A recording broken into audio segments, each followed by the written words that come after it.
los datos y también las eventuales medidas que se podrían tomar. Escuchamos al ministro de Salud, Jaime. Es evidente que nos hemos estabilizado desde hace algunos días en un número de nuevos contagiados de alrededor de 4.000 nuevos casos por día comprobados con examen de PCR. Este número sin duda es bastante alto y tenemos que reconocer que produce una exigencia sobre nuestro sistema sanitario muy fuerte, porque al menos en lo que ha ocurrido hasta acá históricamente, el 15% de estos 4.000 casos nuevos diarios va a requerir hospitalizarse. Estamos hablando entonces de aproximadamente 60 casos nuevos que requieren hospitalización diariamente, y a pesar que tenemos una letalidad muy baja, hay que reconocer que este número de casos nuevos, recurriendo a lo que nos ha pasado hasta ahora, se traduce en que el número esperable de fallecidos todos los días, cuesta mucho hablar de fallecidos en números, pero estamos hablando de aproximadamente 40 nuevos fallecidos por día. Esto ha puesto una exigencia sobre nuestro sistema sanitario sin precedentes, que ha obligado a transformarlo en un sistema único de atención de salud. Hoy día, por ejemplo, la ocupación de las camas de intensivo en los hospitales privados es mayor que en los hospitales públicos, teniendo en cuenta que estamos haciendo esfuerzos muy importantes porque tanto en el sector público como en el privado aumente la oferta de camas y respiradores. Es así como hemos asumido un nuevo compromiso, y es que si antes contemplábamos llegar a 4.300 camas con ventilación mecánica a fines de junio, ese compromiso hoy día ha subido a 4.859 camas con ventilador. Estamos hablando de 550 unidades más, 550 respiradores más que están llegando a nuestro país. Pero también hay que destacar que esta presión asistencial, esta conversión de camas, genera un tremendo impacto sobre el personal de salud, médicos, enfermeras, auxiliares, TENS, tecnólogos médicos. Ellos están pasando un periodo extraordinariamente duro y hay que tener conciencia y agradecerles a ellos que, a pesar de que emocionalmente el impacto que significa esta pandemia hace a veces que las almas se quiebren, efectivamente la disposición de los trabajadores de salud, del gobierno, es seguir adelante en forma implacable con este plan de aumento de la capacidad hospitalaria. Estamos incorporando adicionalmente una nueva tecnología, no nueva en Chile porque hay algunos hospitales que tienen una experiencia bastante grande en lo que llamamos oxígeno terapia de alto flujo o HFO. Tenemos en este momento 240 de estos respiradores no invasivos dispuestos ya en todo Chile, y este fin de semana llegan 400 más que permiten a personas que no están en extrema gravedad ventilarlos o usar un modelo de respiración menos invasivo y que permite, ¿no es cierto?, evitar las complicaciones de la ventilación mecánica típicamente invasiva. Y estamos hablando de que fuera de las camas y los respiradores que mencioné, vamos a llevar por lo menos, porque cada día aumentan más, a 4.859. Tenemos entonces 640 pacientes o cupos para pacientes que pueden ser apoyados a través de este mecanismo. Siempre en el compromiso de que cualquiera sea la distribución de los pacientes, no podemos prever dónde van a presentarse los nuevos casos. Tenemos un soporte que mantiene un stock, una reserva disponible de camas con ventilación mecánica no inferior a 300 camas todos los días. Y agradecemos entonces el esfuerzo que siguen haciendo las instituciones de las Fuerzas Armadas, Carabineros, clínicas privadas, de acoger el llamado, el apelativo del Ministerio de Salud para aumentar su capacidad, como ocurre todos los días. Ayer, sin ir más lejos, se aumentó en 70 la capacidad de la red. El segundo instrumento fundamental de esta pandemia, que tenemos que reconocerlo por los datos que ya hemos comentado, el pequeño número de personas que se infecta o cursa en forma asintomática, pero queda con defensas para protegerse de una posible infección. Lo que hoy día podemos decir con alguna mayor claridad es que esa inmunidad de grupo, colectiva, de rebaño, es escasa. Este virus produce una escasa, en nuestro conocimiento de hoy, una escasa inmunidad colectiva, y eso significa que tenemos que prepararnos, que lugares donde ha pasado una ola pueden aparecer otras, como ya está ocurriendo en el mundo.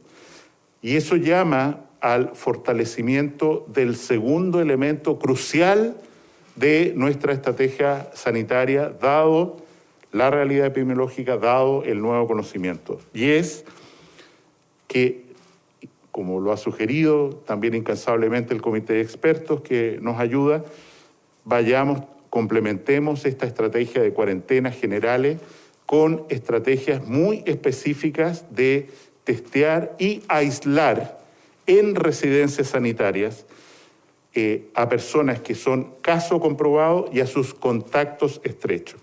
Y de hecho, estamos aumentando todos los días la capacidad en las distintas regiones, pero sobre todo donde más nos estamos focalizados hoy día, que es la región de Valparaíso, la región metropolitana y la región de O'Higgins, esta estrategia de ir a buscar mediante testeo a los pacientes, a sus contactos y permitirles un aislamiento, una cuarentena efectiva que limite la expansión del virus en lugares que ya han salido de cuarentena o en lugares donde tenemos un cierto aumento de casos, llámese región de Valparaíso, región de O'Higgins, y tenemos que usar enérgicamente esta estrategia de contención para no producir un daño masivo como significa una cuarentena de toda una región, decisión que de todas maneras tiene que esperar hasta los datos de hoy día en la tarde para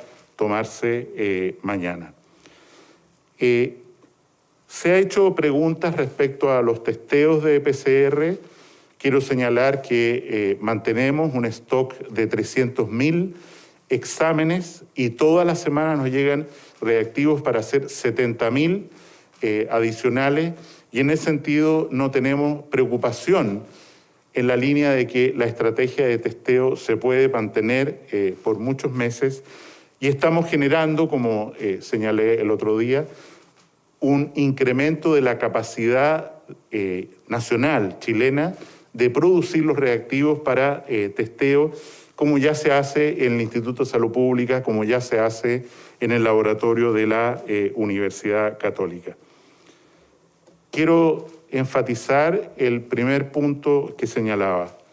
Cuando hablamos de aumento de la capacidad de los hospitales, hablamos, por supuesto, de una cama, de su equipamiento, de la fuente de oxígeno, de aire comprimido, de electricidad, pero estamos hablando sobre todo de personas que están teniendo un momento muy duro al enfrentarse a una intensidad de trabajo completamente nueva.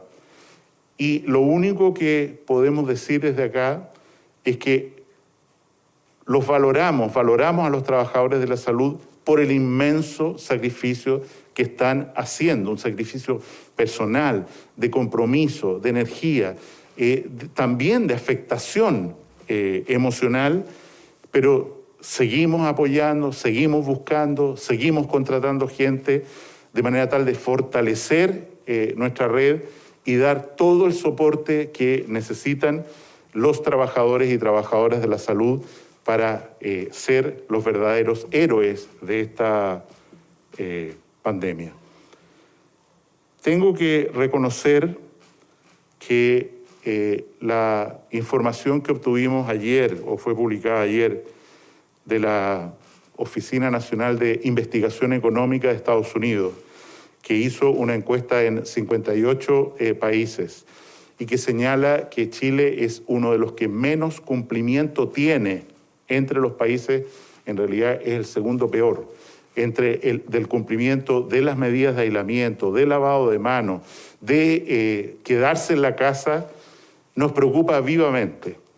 ¿Por qué? Porque lo grafico hoy día. Eso repercute inmediatamente esta falta de responsabilidad de todos con todos, de que sin uno no hay todos, significa que la presión sobre nuestro sistema asistencial, sobre nuestros trabajadores, va a seguir siendo muy intensa. Entonces, cuando vemos fiestas, cuando vemos gente que no respeta cuarentena, cuando vemos gente que no respeta el distanciamiento social, porque se entiende y uno llega, por supuesto, a comprender una persona que vive de lo que puede ganar, pero no se comprende que se vaya a una fiesta, que se vaya, ¿no es cierto?, a una celebración, que haya una reunión social, que se junten muchas personas en una casa, si sabemos, no que eso está prohibido, que eso es malo, nos produce un daño a todos.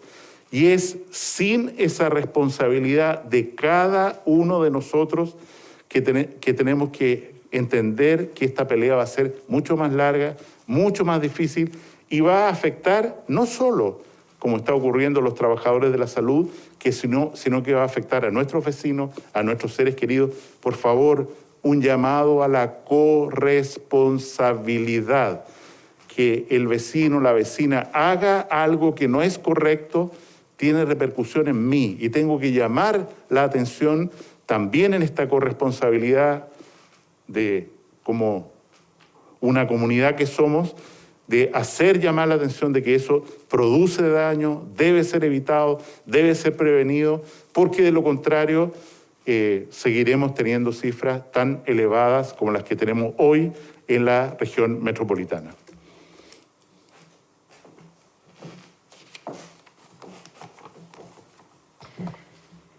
Muy buenos días.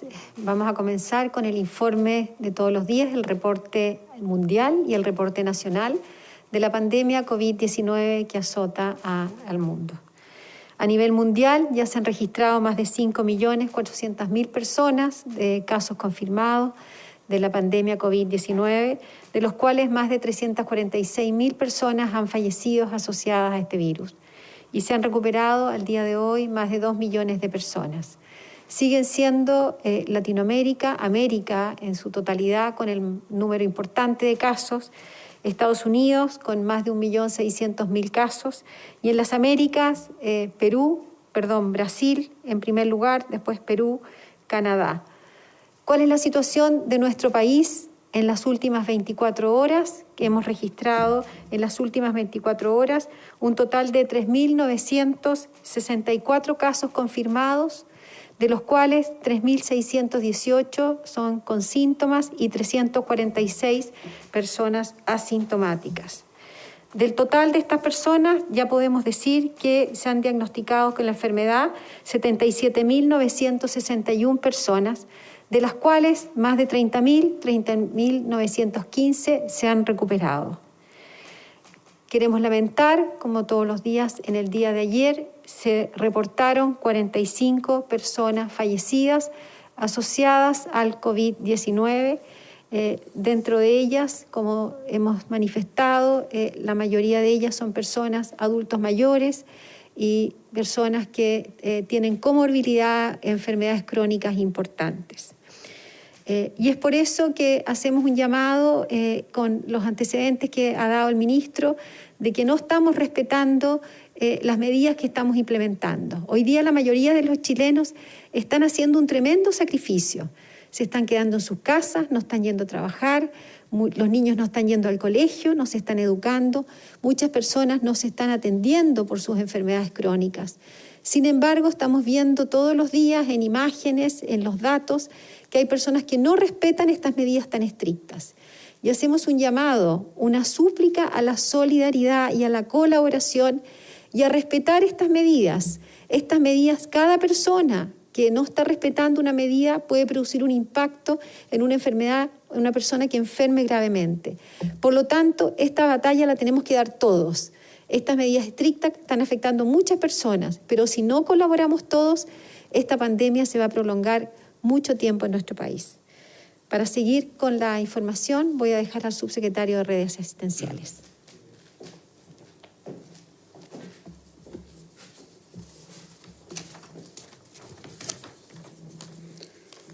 Muy buenos días.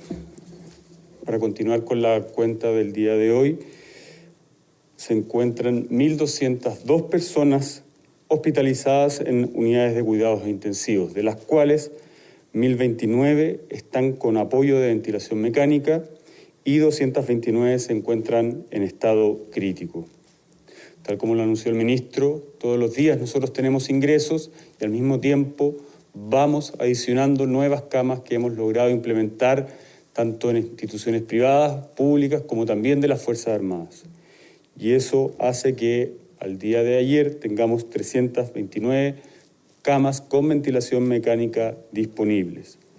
La ocupación a nivel nacional se encuentra en un 86% y en la región metropolitana en un 95%. En cuanto a la cantidad de exámenes realizados las últimas 24 horas, son 13.084 exámenes, superando ya los 500.000 exámenes realizados desde el comienzo, con 501.125 test PCR a nivel país. Antes de dar espacio para las preguntas, me quiero referir un pequeño momento a lo que ya insinuó el ministro y la subsecretaria Paula Daza. Nosotros estamos haciendo todos los esfuerzos para poder ir conteniendo, para poder ir mitigando, ya sea con aislamiento, con trazabilidad, como con aumento de camas. Y esto no lo estamos haciendo nosotros solos, lo estamos haciendo con 360.000 trabajadores de la salud. Y esto es grave. Tenemos que darnos cuenta de la gravedad de este virus. Es tan grave que hay muchos funcionarios, muchos trabajadores que ya se encuentran contagiados. Y especialmente me quiero referir a una pareja de médicos de la región de Valparaíso, a Maricel y a Rubén, que trabajan en hospitales públicos de la región de Valparaíso y que hoy día se encuentran hospitalizados a causa del coronavirus. Ellos son el rostro vivo de los 360.000 trabajadores de la salud, que están arriesgando su salud, que están arriesgando su vida por la ciudadanía. Y la ciudadanía tiene que entender eso, tiene que entender la gravedad de la situación y por la cual hay 360.000 personas que día a día llegan a su lugar de trabajo para poder cuidarnos. Maricel y Rubén son una pareja típica en el país, una familia típica, de esfuerzo, de sacrificio, de que ignoraron todas las recomendaciones y estuvieron ahí para atender a cada uno de lo que necesitó en estos dos hospitales públicos. Hoy quiero pedirles, quiero rogarles a cada uno de los ciudadanos que volvamos a realizar el aplauso a las 21 horas, que Bomberos toque las sirenas, que se sume Carabineros y que no haya rincón en el país en donde no se escuche el agradecimiento y el ánimo que cada ciudadano tiene que entregarle al personal de salud en estos momentos que son tan difíciles para ellos y para todo el país, en cada uno de los establecimientos. Les pido que más que nunca nos unamos, con amor y con solidaridad. Marisol y Rubén y otras 360.000 personas lo necesitan. Cedo la palabra para poder responder sus preguntas. Buenos días para el ministro Mañalich. La semana pasada conversábamos y le preguntábamos sobre este debate de la última cama y de alguna manera respondían que esperaban que ese momento no llegara y que se estaban tomando las medidas para que eso no ocurriera. Pero ayer la jefa de la UCI del Hospital del Carmen señala que ese momento ya llegó, que ella está eligiendo a la persona precisa para utilizar esa cama. Le quiero preguntar al ministro derechamente si se reconoce que ya llegamos a ese momento, el debate de la última cama ya llegó a nuestro país y cómo se están actualizando o entregando los protocolos a esta situación que podría repetirse en otros hospitales, si es que eso ya se están tomando medidas más concretas. Cedo la palabra al ministro. Como decía al principio, para todos los trabajadores de salud este es un momento extraordinariamente difícil y es natural que tengamos quiebres emocionales y tengamos que reponernos y salir adelante. Y respecto a su pregunta concreta, nosotros no hemos llegado al debate de la última cama. Efectivamente puede ocurrir en un hospital determinado que haya una demanda de 2 pacientes, como usted señala en el ejemplo, que requieren una ventilación mecánica y que haya un respirador en la unidad de tratamiento intensivo de ese hospital. Y efectivamente, en conjunto con el médico de urgencia la unidad de tratamiento intensivo, se dice, vamos a usar este respirador para esta persona. La otra persona, ¿qué ocurre con ella? Se intuba en el servicio de urgencia, se conecta a una ventilación manual y se traslada a un lugar donde haya cama y respirador, del cual ya mencionó el señor subsecretario, tenemos una reserva más de 300 en el país. Y en ese contexto, evidentemente, este desafío ético de a quién le asigna un respirador o no, significa que otro paciente tiene que partir a otro lado, pero no significa que el paciente no tenga acceso a un respaldo de ventilación mecánica o esta nueva técnica que he mencionado. Yo llamaría a la tranquilidad y desde luego, desde los servicios de urgencia, a coordinar las respuestas para derivar antes de ese momento los pacientes a otros sitios sin someter a esta pregunta a la unidad de tratamiento intensivo. Pero yo quiero reconocer con honestidad que compartimos el sufrimiento y la angustia de nuestros profesionales, pero hasta aquí hemos sido capaces, y he mencionado cómo hemos aumentado y vamos a aumentar aún más la capacidad de camas con respirador y tenemos que también expresar nuestro agradecimiento a los otros profesionales no típicamente intensivistas que se han incorporado a este trabajo, pediatras, anestesiólogos, cardiólogos, todos reconvertidos en médicos tratando, después de toda la capacitación que se ha hecho, y trabajando muy adecuadamente en sacar adelante a estos pacientes. Ministro, ¿pero qué está fallando en esta coordinación? ¿Que ocurre esto, que el personal de salud se enfrenta en la práctica a esta disyuntiva? Ya se está enfrentando a esto todos los días, pese a que ustedes aquí a diario explican que hay 300 respiradores disponibles. ¿Qué está fallando en esa coordinación? Que uno entiende también está a cargo del subsecretario de redes asistenciales. ¿Cuál está siendo el problema ahí? Y respecto a las camas, usted dice que van a aumentar el número de respiradores. ¿De qué manera se va a conseguir eso?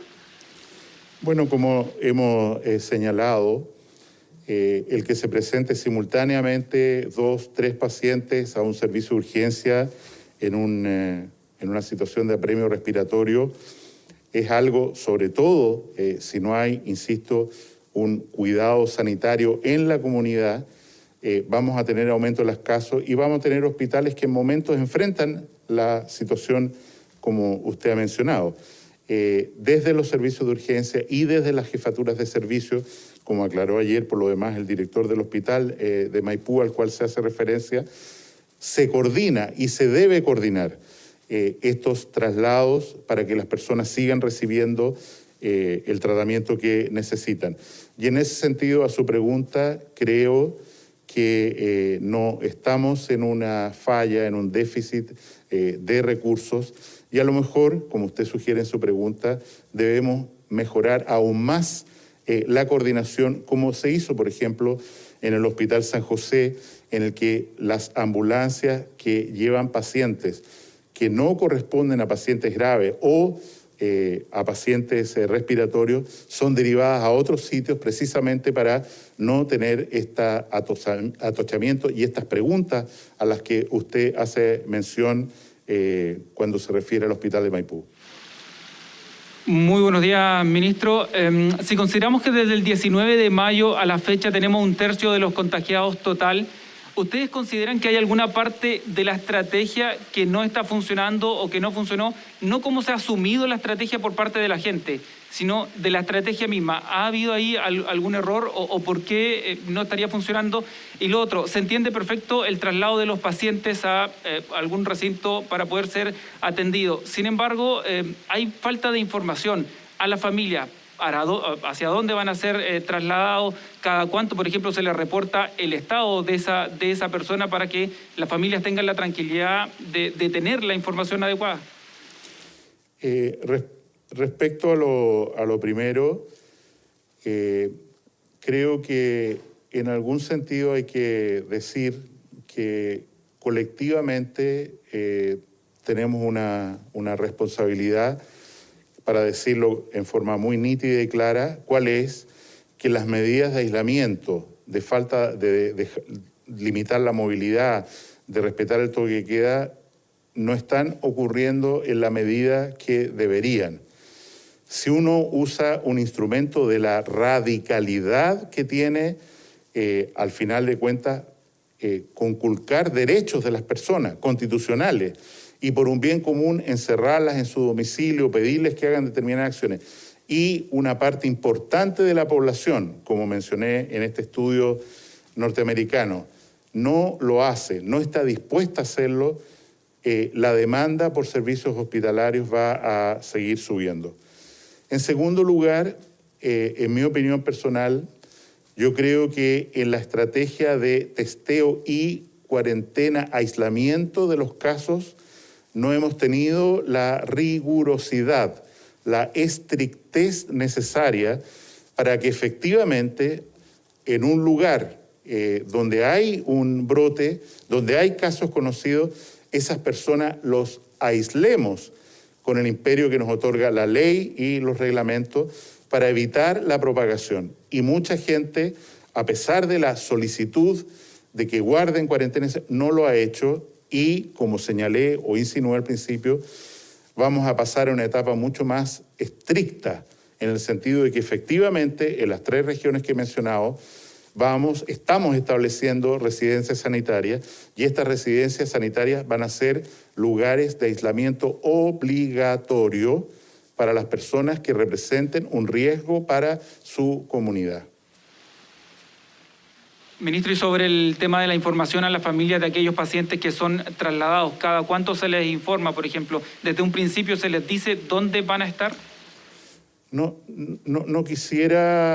tengo una respuesta nítida para lo que usted pregunta. Uno espera que haya una conversación y que todas las personas estén correctamente informadas. Deduzco de su pregunta de que podría no estar ocurriendo, y voy a revisar el tema, pero no me atrevo, sinceramente, a decir, mire, todo está bien, no se preocupe, porque a lo mejor a través de su pregunta más bien me produce una inquietud de decir, a ver, esto a lo mejor tiene una base y hay que mejorar los protocolos.